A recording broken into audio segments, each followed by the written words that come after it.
전략 공천되는 바람에 내가 후보에 밀려났지만 여사한테 잘 보여야 돼. 나 여사한테 찍히면 어떡하냐. 공기업도 못 가는데. 김웅수 총장님, 우리 좀 짧게 질의응답 해봅시다. 2022년 9월 세민연 사무총장이었죠? 네, 그렇습니다. 예, 그 당시에 세민연이 MBC 바이든 날리면 보도 고발했죠? 그런 사실이 있습니다. 그리고 지금 현재 공영 홈쇼핑 사회이사죠? 맞습니까? 그렇습니다. 예.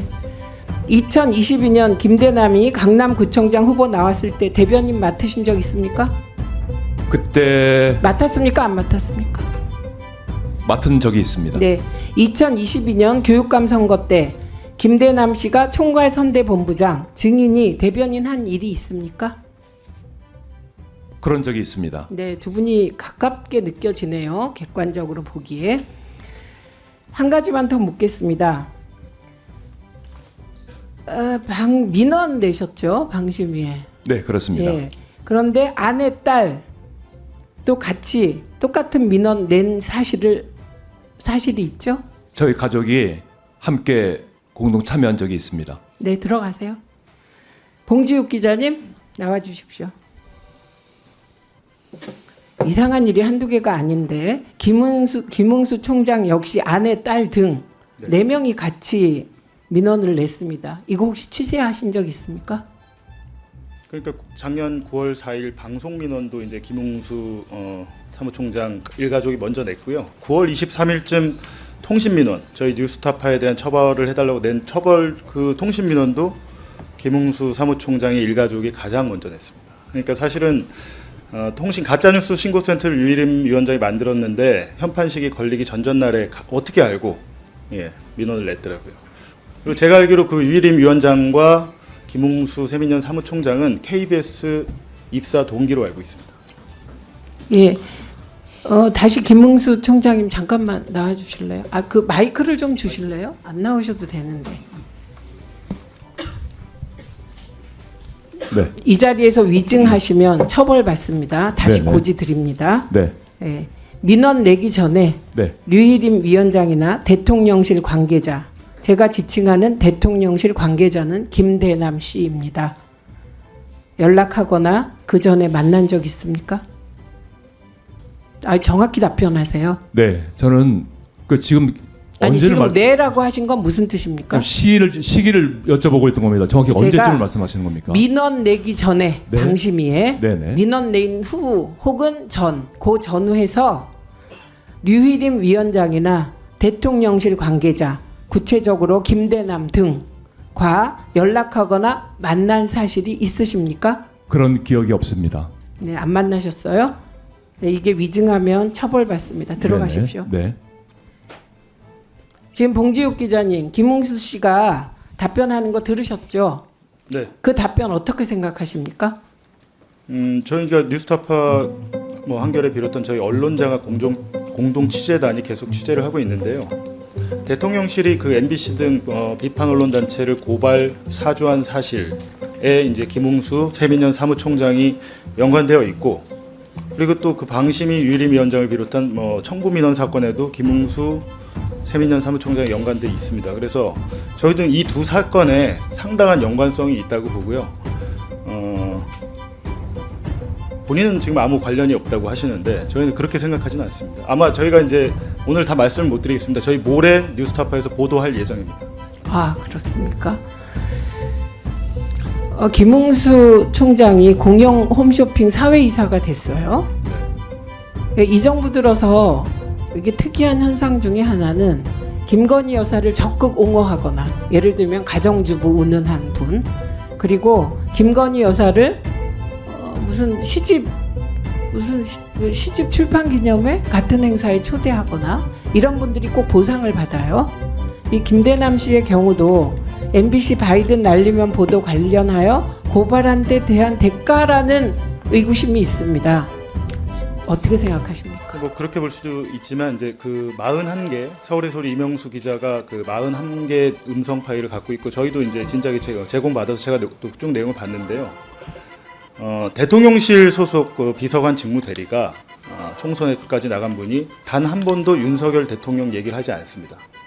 계속 김건희 여사한테 잘 보여야 돼.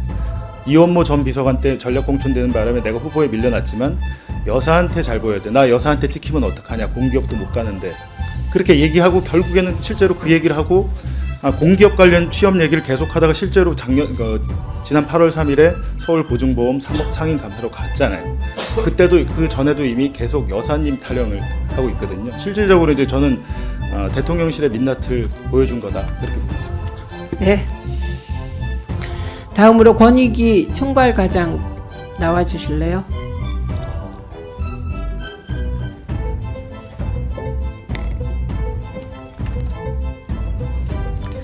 권익위원회가 언제 생겼습니까?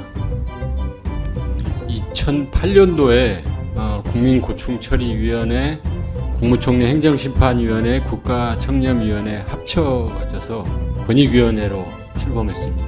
그렇죠. 그 국가청렴위원회는 언제 생겼습니까? 부패방지위원회는 언제 생겼습니까? 부패방지위원회가 청렴위원회가 되고 이런 긴 역사가 있죠. 네, 그렇습니다. 예, 이거는 전 국민의 민주화 운동과 민주화 열기로 생긴 기관입니다. 그래서 DJ가 어렵게 해낸 몇 가지가 있습니다. 이 자리에 있는 방송위원회, 이것도 DJ이기 때문에 방송 정책을 무소속 중립기관으로 이관한 것이었고요. 그리고 부패방지위원회가 그때 생깁니다. 그리고 그것이 계속 발전되고 확대돼서 권익위원회로 통합된 것이죠. 네. 그러니까 권익위원회의 존재 이유가 분명하다는 말씀을 드리는 겁니다. 다른 모든 기관이 권력에 봉사하고 충성하고 기준과 잣대를 흐트러뜨려도 권익위만은 그러면 안 되죠. 그거를 그 기관에서 몸소 실천한 분이 계셨잖아요. 디올백 사건의 잘못된 처리에 저항하다가 극단적인 선택을 한 분이 계시잖아요. 저는 그 희생이 그냥 있었던 거라고 안 봅니다. 권익위를 지키려는 희생이라고 생각합니다. 그런 거 생각하시면서 답변을 해주시기 바랍니다. 제가 질문할 게 무지 많은데 오늘 딱 2가지만 질문 드리고 가서 보고하세요. 제가 국감 때 심화질의 하겠습니다. 하나는 류희림 위원장 사건의 경우 7개월간 판단을 지연하셨죠. 판단을 고의로 지연하거나 이런 건 고의로 아니고요. 지연하셨죠. 그게 뭐 이렇게 어려운 겁니까? 그냥 그 공익제보 확인하고 그 이전 그 과장이 주장했던 대로 빨리 그 책임 감면 처리해줘야 되는데 안 하고 질질 끌었잖아요. 남영진 KBS 이사장 등의 사건은 며칠 만에 결론 냈습니까?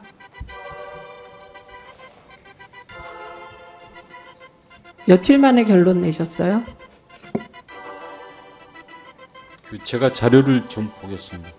네. 그거 누군가 기록하시고요. 또 하나 물어볼게요. 9월 14일 장경식 단장이 유희림 위원장에게 청부 민원 관련 동생이 민원을 넣은 것 같다.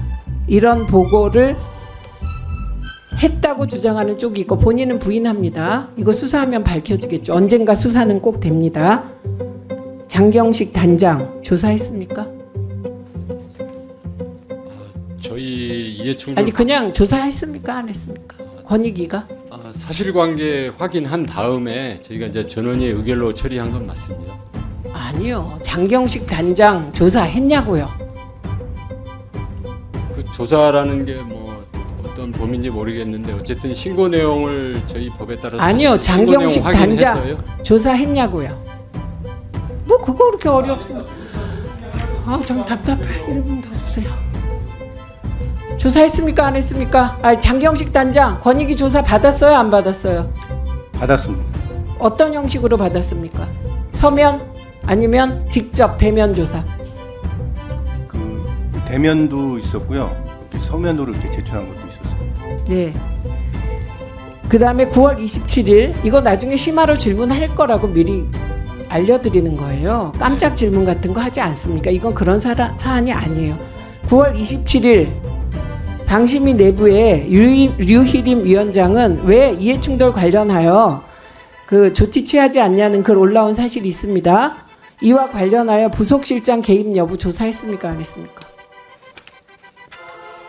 그 개별 신고 사건의 조사 대상이나 범위 이런 부분에 대해서는 저희가 아이, 그러시지 말고요. 그게 말이 됩니까? 지금? 말씀드리기가 어려운 점을 양해해 주시면 감사드리겠습니다. 양해 못 하겠는데요. 이게 양해할 일입니까? 예. 제가 뿐만 아니라 몇 가지 쟁점 아주 사전에 질의서를 드리겠습니다. 그러니까 권익위원장 국감 출석하셨을 때 답변을 다 준비해 주세요. 예. 그래서 무슨 깜짝 질문에서 당황하게 하거나 이런 거 아니고요. 내용에 대해서 심도 깊게 토론하겠습니다. 네, 보고 드리겠습니다. 네.